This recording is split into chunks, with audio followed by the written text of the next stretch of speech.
Hello नमस्कार। तो देखिए साइंस की बुक है ओल्ड आरबीएससी बोर्ड की, और जो इनमें जो फैक्ट दे रखे हैं इनसे सीधे क्वेश्चन पूछे जाते हैं, चाहे सीईटी एग्ज़ाम हो, कोई भी सभी एग्ज़ाम हो, चाहे सेंटर स्टेट किसी भी लेवल का हो। तो आप इनको सुनते जाइए ध्यानपूर्वक, और 1 से 2 बार इनको सुनेंगे तो आपको याद हो जाएंगे आसानी से। तो देखिए सबसे पहले यहाँ पर बात कर रहे हैं भौतिक परिवर्तन से पदार्थ की भौतिक गुणों में परिवर्तन होता है। यानी भौतिक परिवर्तन से क्या होता है, पदार्थ के गुणों में, भौतिक गुणों में परिवर्तन होता है। यह परिवर्तन क्या होता है, अस्थायी होता है और उत्क्रमणीय होता है। ध्यान रखना, भौतिक जो परिवर्तन होता है क्या होता है, अस्थायी और उत्क्रमणीय, यानी कि अनुत्क्रमणीय नहीं होता है। और भौतिक गुणों से मतलब है कि जैसे पानी है, तो पानी को जब फ्रिज में रखते हैं, ठंडा करते हैं तो जम जाता है, यानी ठोस बन जाता है। वो द्रव से क्या बन जाता है, ठोस। तो इस प्रकार ये क्या कहलाते हैं, उसके भौतिक गुण जो दिखाई देते हैं सामने से, ठीक है ना। इसके बाद में रासायनिक परिवर्तन। तो रासायनिक परिवर्तन क्या होता है, स्थायी होता है और सामान्यतः अनुत्क्रमणीय होता है। यानी कि इसके रासायनिक गुणों में क्या होता है, परिवर्तन होता है। किसमें परिवर्तन होता है, रासायनिक गुणों में। और ये क्या होता है, अनुत्क्रमणीय, यानी कि एक बार ये यानी परिवर्तित होने के बाद में वापस वही वस्तु प्राप्त नहीं की जा सकती। भौतिक परिवर्तन में की जा सकती है, पुनः वही वस्तु प्राप्त की जा सकती है, इसलिए इसको क्या कहते हैं, उत्क्रमणीय परिवर्तन कहते हैं भौतिक परिवर्तन को। और रासायनिक परिवर्तन को क्या कहते हैं, अनुत्क्रमणीय परिवर्तन। जैसे किसी लकड़ी को जलाते हैं तो वो क्या कहलाता है, एक तरह से रासायनिक परिवर्तन। तो उससे देखिए जो भस्म या जो राख बनते हैं उससे कार्बन निकलता है, वो क्या ईंधन से क्या ऊष्मा मिलती है जलाने पर। संयोजन या योगशील अभिक्रियाओं में 2 या 2 से अधिक पदार्थ संयोग कर एक नया पदार्थ बनाते हैं। तो ध्यान रखना है, संयोजन जो अभिक्रियाएं होती हैं उनमें क्या होता है, 2 या 2 से अधिक जो पदार्थ मिलते हैं और क्या बनाते हैं, नया पदार्थ बनाते हैं। ये ऐसी अभिक्रिया क्या कहलाती है, संयोजन अभिक्रियाएं।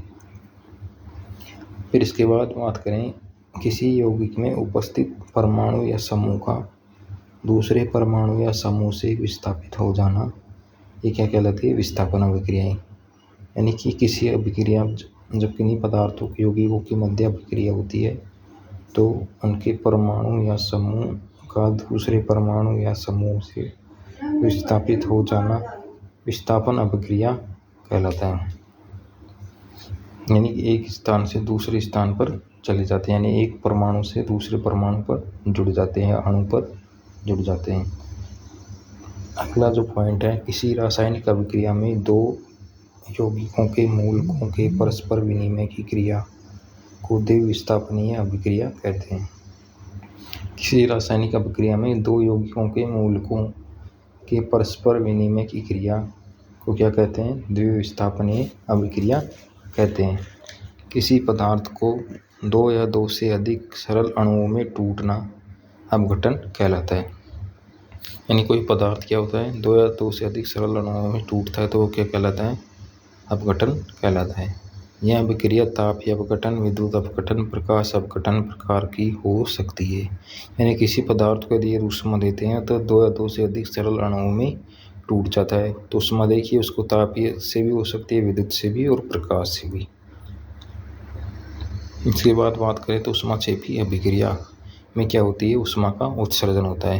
यानी भी पूछा जा सकता है कि ऐसी अभिक्रिया जिसमें ऊष्मा का उत्सर्जन होता है वो क्या कहलाती है, ऊष्माक्षेपी अभिक्रिया। ऊष्माशोषी अभिक्रिया में क्या होगा, ऊष्मा का अवशोषण होगा। तो यहाँ पर ये पूछे जाते हैं कौन सी इनमें से ऊष्माक्षेपी है, कौन सी ऊष्माशोषी है। ऊष्माक्षेपी में क्या होता है, ऊष्माशोषी में क्या होता है, ऊष्मा का ऑक्सीकरण की अभिक्रिया में ऑक्सीजन या विद्युत ऋणी तत्व का संयोग होता है अथवा हाइड्रोजन या विद्युत धनी तत्व की कमी होती है। इस प्रक्रिया में इलेक्ट्रॉनों की कमी होती है, अतः इसे क्या कहते हैं, इलेक्ट्रॉनीकरण भी कहते हैं। देखिए ऑक्सीकरण अभिक्रिया में एक तो क्या होती है, इलेक्ट्रॉनों में कमी आती है। इसके बाद में हाइड्रोजन या जो धन विद्युतीय तत्व होता है उसमें भी कमी आती है। हाइड्रोजन भी धन विद्युतीय तत्व है तो इसमें भी क्या आती है, कमी आती है। ऑक्सीकरण की अभिक्रिया में ऑक्सीजन या विद्युत ऋणात्मक तत्व का क्या होता है, संयोग होता है। किसका संयोग होता है इसमें, ऑक्सीजन या विद्युत ऋणात्मक तत्व का। तो क्या कहलाती है, ऑक्सीकरण अभिक्रिया। इसके बाद में अपचयन। तो अपचयन में क्या होगा, इसका उल्टा होगा कि हाइड्रोजन या धन विद्युतीय तत्व इसमें जुड़ते हैं और ऑक्सीजन या विद्युत ऋणात्मक तत्व की कमी आती है। यानी विद्युत ऋणात्मक तत्व का अलग होते हैं या कमी आती है इसमें। इस प्रक्रिया में इलेक्ट्रॉन ग्रहण किए जाते हैं और ऑक्सीकरण अभिक्रिया में क्या किए जाते हैं, इलेक्ट्रॉन का त्याग या कमी आती है। इसलिए इसे विइलेक्ट्रॉनीकरण कहते हैं। तो ये पूछ लिया जाता है कई बार, इम्पोर्टेंट है ये, विइलेक्ट्रॉनीकरण और इलेक्ट्रॉनीकरण। यानी जिसमें ग्रहण किए जाते हैं उसे तो इलेक्ट्रॉनीकरण, और जिसमें ग्रहण नहीं किए जाते उसे विइलेक्ट्रॉनीकरण। इलेक्ट्रॉनिक अवधारणा के अनुसार ऑक्सीकारक वह है जो इलेक्ट्रॉन ग्रहण करता है और अपचायक वह है जो इलेक्ट्रॉन का त्याग करता है। इलेक्ट्रॉनिक अवधारणा के अनुसार ऑक्सीकारक वह है जो इलेक्ट्रॉन ग्रहण करता है और अपचायक कौन है, जो इलेक्ट्रॉन त्यागता है। ध्यान रखना, ये भी बार बार पूछा जाता है एग्जाम में। यानी जो त्यागता है वो तो क्या कहलाता है, अपचायक, और जो ग्रहण करता है वो क्या कहलाता है, ऑक्सीकारक। तो यहाँ पर ध्यान रखना, जो इलेक्ट्रॉन ग्रहण करते हैं किए जाते हैं इस प्रक्रिया को, वो क्या कहलाती है, अपचयन अभिक्रिया। अपचयन और क्या होता है, ऑक्सीकारक। रासायनिक अभिक्रिया वेग के आधार पर दो प्रकार की होती है, तीव्र और मंद अभिक्रिया। किसी रासायनिक अभिक्रिया में उपस्थित वह बाह्य पदार्थ जो स्वयं अपरिवर्तित रहते हुए अभिक्रिया के वेग को क्या करता है, परिवर्तित, उत्प्रेरक कहलाते हैं। ये चार प्रकार के होते हैं, धनात्मक, ऋणात्मक, स्वतः उत्प्रेरक, जैव उत्प्रेरक। यानी कि ये केवल अभिक्रिया के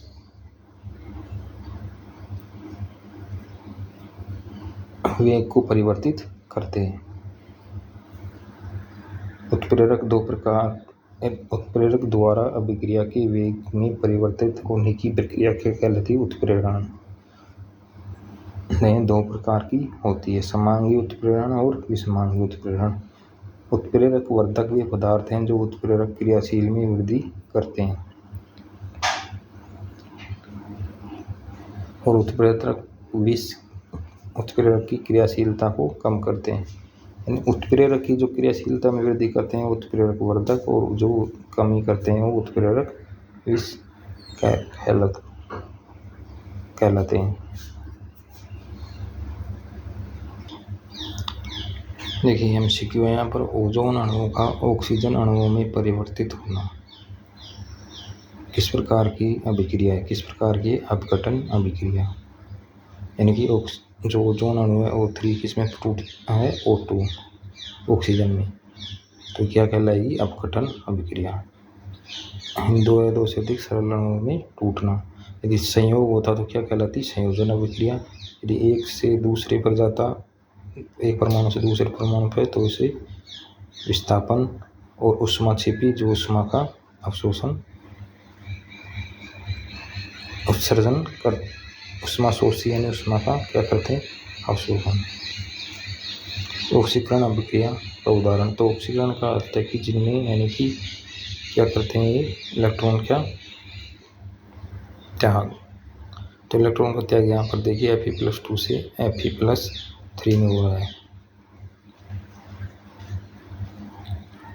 इलेक्ट्रॉन का त्याग करते हैं तो क्या होता है, धनात्मक संयोजकता में क्या होती है, वृद्धि होती है। तो Fe+2 की संयोजकता कितनी हो गई, Fe+3, और एक इलेक्ट्रॉन का यहाँ पर त्याग हुआ। N2+3H2 2NH3 अभिक्रिया में MO की भूमिका किस रूप में है। तो देखिए अभी उत्प्रेरक की बात की थी अपन ने, उत्प्रेरक वर्धक और उत्प्रेरक विष। तो अभिक्रिया में वृद्धि कर रहा है तो ये उत्प्रेरक वर्धक है।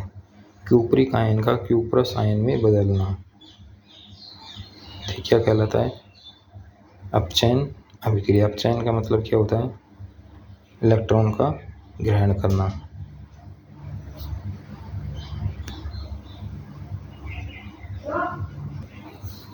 तो देखिए आरबीएससी की ओल्ड बुक है, अच्छी बुक है। इसमें इसको यदि आप देखते हैं तो इससे 2 बार तो आपके लगभग सभी क्वेश्चन यहाँ पर सही होने की संभावना रहेगी।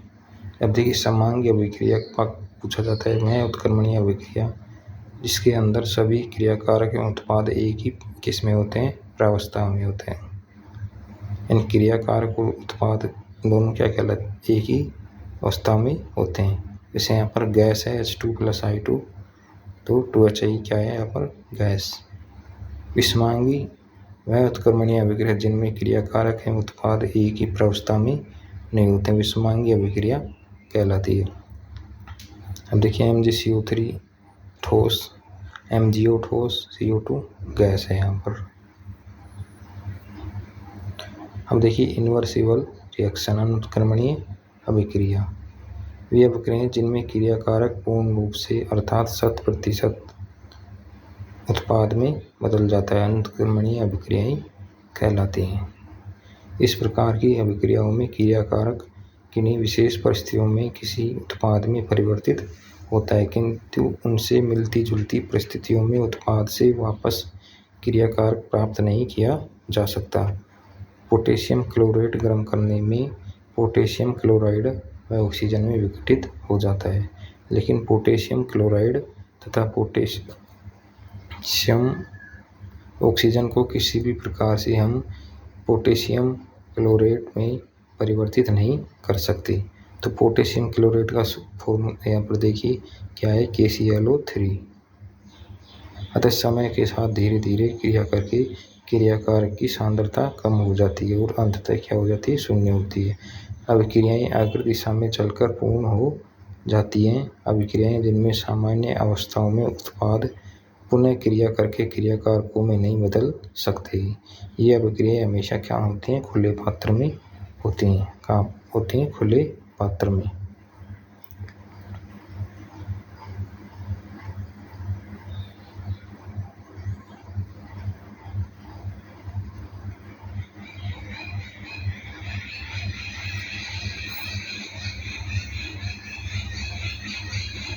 किसी उत्क्रमणीय अभिक्रिया की वह अवस्था जिसमें अभिकारकों तथा उत्पादों की मात्राएं क्या होती हैं? स्थिर तथा समय के साथ परिवर्तित नहीं होती हैं, रासायनिक साम्य अवस्था कहलाती है। तो रासायनिक साम्य के प्रमुख लक्षण देखिए यहाँ पर। रासायनिक साम्य गतिशील होता है। साम्य अवस्था को अग्र या प्रतीप किसी भी दिशा में प्रारंभ करके प्राप्त किया जा सकता है।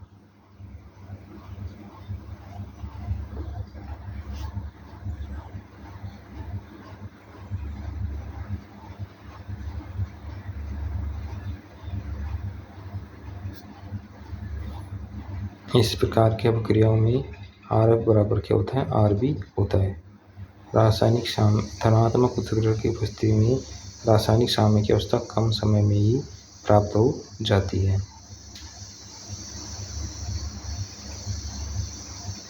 निश्चित ताप पर उत्पादों एवं क्रियाकारकों की सांद्रता का अनुपात साम्य अवस्था पर स्थिरांक होता है।